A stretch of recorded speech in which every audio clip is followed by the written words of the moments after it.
Thick black smoke could be seen for miles after a massive fire broke out in DeKalb County last night. Thousands of tires burned through the night.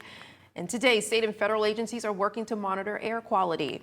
The fire erupted in the Aroni community. Crews from multiple departments, including the Aroni Volunteer Fire Department, Sardis, Boaz, and the Alabama Forestry Commission, all helped to contain the fire. Fox 54's Valentina Chalala at the scene as crews work to still put out that fire.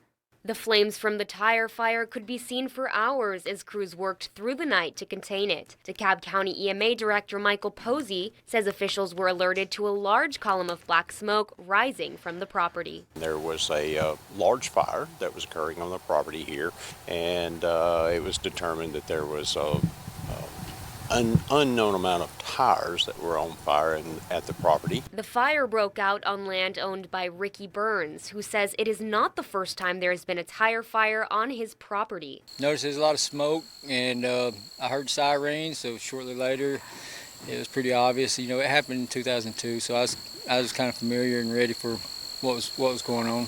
The tire fire broke out late last night, and officials from ADEM, the EPA, and contractors have been on site testing air quality.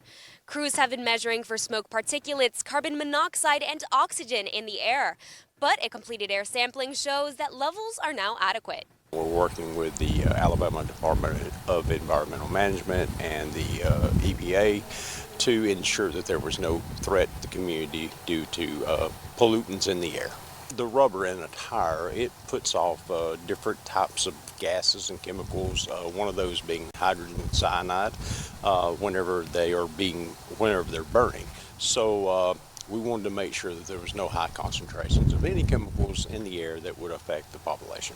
Firefighters contained the flames using a fire line, a clear strip of land dug down to mineral soil, created to stop the fire from spreading through roots and debris. I suggested, which they probably already knew, to just do a fire line, cut a fire line in, and let it do what it had to do, because it's just hard to get a tire to go out when they're on fire. You know, especially the magnitude of tires that was there. Firefighters say the area will continue to smolder for some time. Officials urge residents with respiratory issues to avoid any lingering smoke until air quality fully clears. In Boaz, I'm Valentina Chalala, Fox 54 News. Officials say the site will be monitored through the weekend. The EPA and ADEM will continue air testing as crews work to determine what caused the fire.